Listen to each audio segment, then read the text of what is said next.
You think I'll let you zone?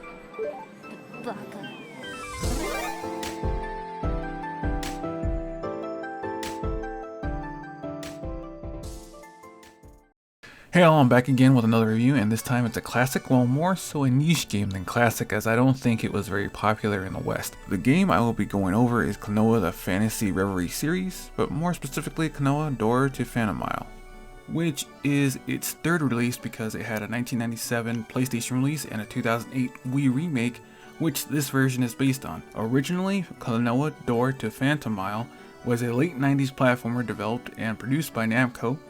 It was also the first game in the Klonoa series. The story follows Klonoa and his friend Hupao in their efforts to save the dream world of Phantomile from the evil spirit intent on turning it into a world of nightmares. The game follows Klonoa through a 2.5D perspective in the remaster of the 2008 version, when in the 1997 version it was a 2D sprite and 3D environments that was still on a 2.5D plane with enemies. The stages are rendered in 3 dimensions, but the player moves along a 2.5D path.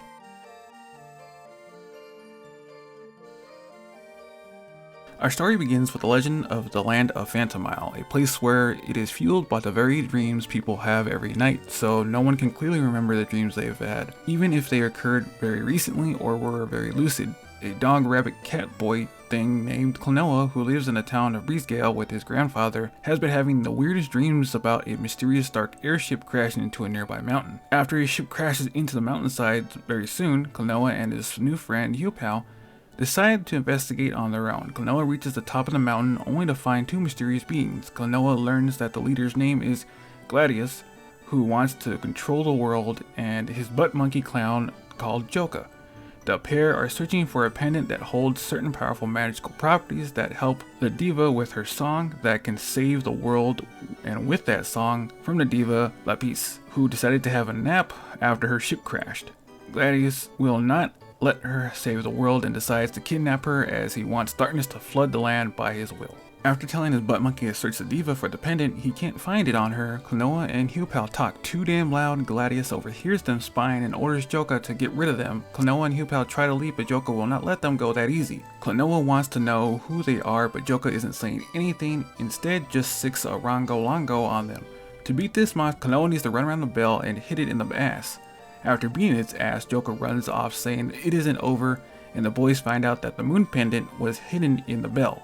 They decide to go back home and ask Grandpa about what to do next. Grandpa tells Klonoa that he's found a pendant that belongs to the legendary Moon Kingdom.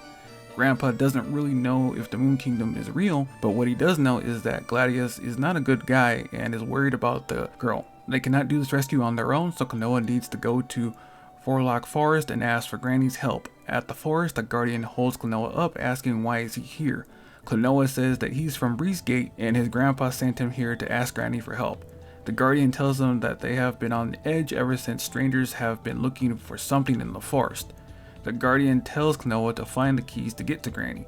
Later, Klonoa runs into a soldier who is from Jugpot, the Water Kingdom. He's sent to speak with Granny but can't go any further because the forest is withering away and they need to restore the king, but the soldier won't say anymore, then decides to be a cunt and tells the boys to go back home instead. Klonoa and Hupao decide to go to the Water Kingdom for now until they can figure out the forest problem for later. At the Water Kingdom, Klonoa saves a small fish and they say that a bunch of weirdos ruined everything at the palace, but if Klonoa can restore things the way they were, the fish can take him to Forlock Forest. All Klonoa has to do is save its mother. The fish's name is Carl, and likewise the boys give them theirs. At the castle, Klonoa runs into Seedoff, the supposed king of the castle.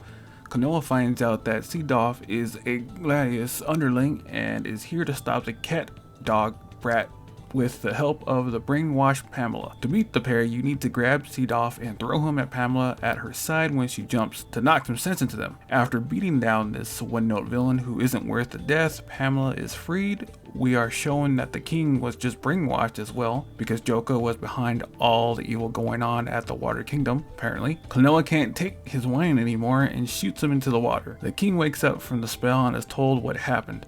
Seedoff doesn't know who this Gladius is, but he is plotting something against the Moon Kingdom, and if he is right, then Granny is in some real trouble. They figure out that the reason the water was made to flow backwards was to kill the forest to make it easier to find Granny.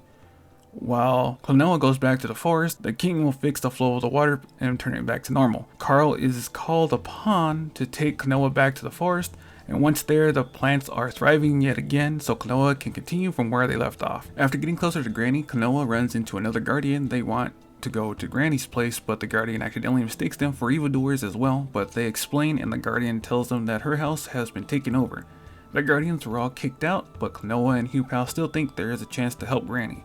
After running into Joka trying to stop Klonoa from climbing the tree, Joka starts to freak out about Klonoa, so he summons Gelgabalm to finish the brats off. To beat this boss, you'll have to throw the bullets at Gelg when you use the springs, and they are directly under you, so you throw the bullet. After pruning the tree, you free Granny. Klonoa says that his grandpa wanted to ask about the moon pendant, but she stops him saying she knows everything as the evil spirit has returned, that Gladius, the Diva Lapis, and the legend is real. The dream not of this world will offer the pendant to the temple of the sun that will show the way. For some reason, Hupal knows about it, and it's a giant temple in the sky, but they don't know how to get there. Granny comments as where is the pendant, and Klonoa sets back home with Grandpa, but Granny warns them to protect the pendant. Joka was creeping on the group and finds out where the pendant actually was. Joka decided to give Klonoa a great homecoming. Klonoa has to race home, and Granny tells him to cut through the wind ruins if he wants to make it in time. Klonoa makes it just to see Joka carpet bomb his home with his grandpa inside and takes the moon pendant. Klonoa races to take Joka down, but is met with another minion called Baldum. To take this one down, you need to shoot your bullets at the colors on its chest when the time is right. After getting rid of that flying slug, Klonoa goes back to his house to see his grandpa. Grandpa says he won't make it, but if he spoke with Granny, then fate is in motion, but their time together was very, very short, so he loved every second of it. Grandpa tells Klonoa that he needs to get the pendant back before passing away. After stealing themselves, Klonoa and Hupal need to get to the Sun Temple, but don't know how until the giant fish Pamela comes, who apparently can fly as well. Pamela will take them to the Temple of the Sun, but they're on their own after her body cannot fit through the doorway. The temple priests have been waiting for them, but Hupal asks have they seen some weirdos around here. The priests like that they have gotten straight to business, but the door to the altar is locked, and Klonoa needs to find the 4 orbs that go to the pedestals to unlock the door.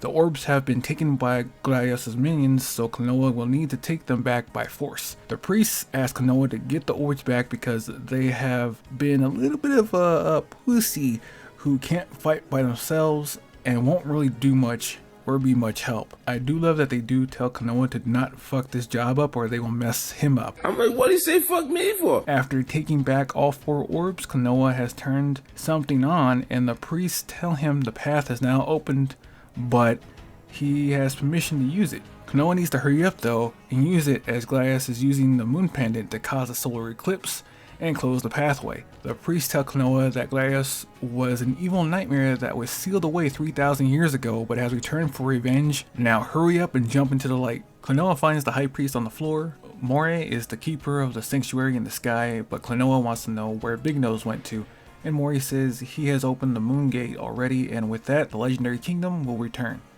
Crest, the moon kingdom, gathers power to dream and is the reason Phantomile exists, and Gladius wants to change this dream into a nightmare and unleash monsters into this world. Klonoa and Hupal think they can make it in time to stop him, and Mori gives in and allows the boys to continue their journey, but offers some help by saying that the monsters are stronger during the eclipse, so attack them in the light. After making it to the top of the sanctuary, Klonoa runs into Mr. Big Nose himself and wants to know what he is doing to Phantomile. Nothing grand, just simple petty revenge. The fools who imprisoned him in darkness will be plunged into a sea of eternal darkness by him instead. With the Diva, he will create an egg of the Moon Kingdom's destruction. Hupal tells Klonoa they need to chase after him now to the Moon Kingdom. Joka tells them to not leave so fast, as he still has a job to finish with them. To beat this 5 and Below discount clown, Klonoa needs to time his shots in between Joka spinning his hands so he cannot block them, and be careful of the eclipse as that will collapse the floor around you. Joka monologues that even if he's beaten, Klonoa will drown in darkness. Joka sounds like a Kingdom Hearts villain spitting these bars right now, then he just explodes. The Moon Pendant unlocks the gate to the Moon Kingdom, who appears coming out of the ground after the kingdoms combine their powers, which kind of reminds me of Captain Planet for some reason. The Moon Kingdom is pumping nightmare everywhere, killing and infecting everything. Pamela the fish tells Klonoa and Hupao to get on as she will take them to the Moon Kingdom. Once they make it to the castle walls, Klonoa tells the flying fish that he will take it from here. Pamela tells the Dabbit to be careful. After making their way through the castle, they run into people who are living there, calling Hupao a prince. The Moon Queen says that the nightmares are pouring out of the diva. They were careless, and if the egg hatches, then it's all over for everyone at Phantomile. Klonoa hears Hupao call the lady mother and doesn't know what is going on, but wants to know who Hupao really is. Hupao tells his best friend that he is the prince of the Moon Kingdom, Cress, and that the ring spirit was just a disguise that it was used for when he was on the outside world. Hupao can't tell him everything, but once this is all over he will tell him. Just help him a little more. Klonoa doesn't understand, but they have been friends since forever, so he must have his reasons. The queen says Hupao has found himself a good friend. Hupao tells his mother to hide someplace safe while they take on Gladius head on. After making it to the top of the tower, Gladius says that the nightmare crystal will be ready, but a dream is interfering with the plans and must be removed. As Klonoa appears, Klonoa is ready with the wands, but Gladius tells him that he is too late. He tells the kid he's tired of the system rejecting nightmares. Hupao tells Big Nose that if Naltome is released, he will be erased as well. Gladius goes full nihilism as he doesn't really care what happens to this world anymore, as he will be the one to abandon it just like they abandoned him all those years ago. To beat Gladius, you have to aim your bullets while avoiding enemies that change directions. You also have to need to aim for the corners to break the barriers to damage Big Nose himself. After beating Big Nose, everyone that helped Klonoa and Hupao on their journey appeared to congratulate them for the W. Big Nose hasn't given up yet, as the energy is full and Naltome will be born yet again and no one can stop it. The strange dream will be erased by this monster, and with his final breath, Gladius explodes while the egg hatches. There's one chance they have, and it's by combining the power of their ancestors left them. Before Hupao and Klonoa head up, Hupao says that Naltome is after Klonoa, that the strange dream that doesn't belong here in this world is him. Hupao will explain later, but they need to leave now. Klonoa wants to know what to do. The Moon Queen says they will help Klonoa and Naltome with these moon cannons. Klonoa will need to help load these cannons as they all need to be fired at once to do any damage. For this fight with the Pillsbury Doughboy, don't try to fight it at all, just focus on loading the cannons. After roasting Donut Boy, Hupao wants to finish him himself off for good. Klonoa doesn't want to do it, but he is reassured that they will always be together. But now let's finish the journey. They take aim and murk the monster. The diva is freed. Diva La Peace tells Klonoa thank you as the nightmares are gone. And with that, everyone starts to celebrate, but Klonoa thinks he lost a friend until a familiar voice responds, Hupao didn't die, and returns. A little tired is all. After the battle, back at Klonoa's home, Hupao is acting strange by not listening to Klonoa or anything that he's saying. Klonoa asks Hupao if he's gonna go back to the Moon Kingdom, that are they gonna see each other again soon, right? Hupao tells Klonoa that he doesn't really exist in Phantomile. He was summoned here by Hupao to help restore the balance of dreams. Klonoa doesn't understand, but Hupao says this isn't where he belongs, that all the memories he has are fake. Hupao made those so Klonoa could help. Klonoa doesn't believe that everything was fake. Hupao says that he's a strange dream that doesn't belong here, that after the diva restored the world to back to where it belonged in the first place, he won't be able to stay here much longer. Klonoa says he isn't leaving, but that choice isn't up to him as the diva starts to sing and a portal opens up, sucking Klonoa into it. Hupao tells him that it's time for him to go back home, but Klonoa doesn't want to leave. Hupao tries to keep Klonoa in Phantomile, but is blown back into the portal, as it ends in a bittersweet moment where Klonoa and Hupao have restored the dream world, but Klonoa has to go back home to truly be in balance, as Hupao looks on and the story ends.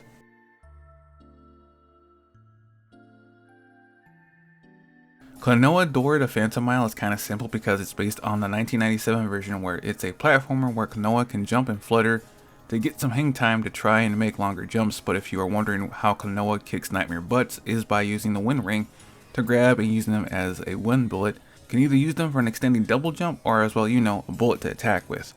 You will have to learn how to use the enemies for extended jumps, as there will be some situations where Klonoa's flutter jump won't be enough, so you'll have to learn how to enemy hop to make some platforming jumps. Most of the time it's towards the end of the game where the tight platforming is mostly at the Temple of the Sun and the Moon Kingdom, where some of the platforming is a single sequence or you'll die type of moment. Some of the things you can collect are the Nakapoko eggs, where you'll need to throw an enemy at it to open it, and items will come out. Another thing to do is to save dreamers from nightmares in each vision or level, as that's what they're called here, around the kingdoms. The basic collectibles are the Dreamstones, where if you collect 100 of them, Klonoa will get an extra life. In the 2008 remake, that's this port, are 3 difficulty levels. Easy mode, where you get unlimited lives and 6 hearts, while being hit only takes a third of a heart. Normal mode, where it was the original PlayStation version, where there are only 3 hearts and damage takes away 1 heart. Then there are the finite amount of lives, where collecting Dreamstones has a meaning if you don't want a game over. There is a hard mode, but the only difference is it's a one-hit run, where Klonoa only has 1 heart, but all it takes is 1 hit to game over. The levels themselves didn't change much of what you have to do to platform your way across the water kingdom, like didn't have any special gimmicks even though it was the water level. A couple where it did have a special gimmick was the Sun Temple and the Moon Kingdom. The enemies there had an alternate form during the solar eclipse, which made them stronger or were harder to kill, but as soon as they're in the light you can get rid of them faster.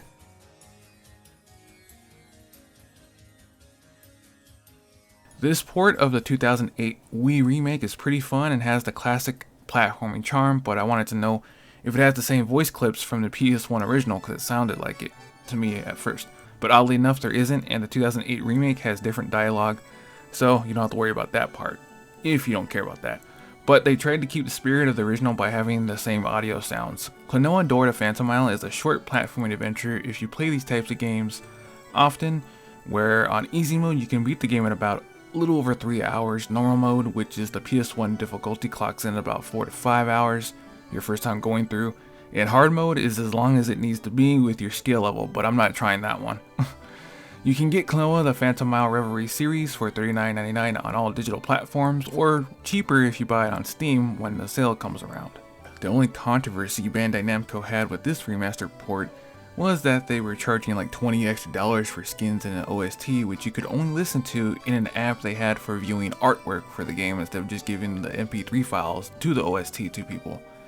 The reason it took over 15 years to see Klonoa again is that the 2008 remake for the Wii, not because it was bad, it was generally well received and positive, but it was a financial bomb that Bandai Namco decided to shelve the series till recently.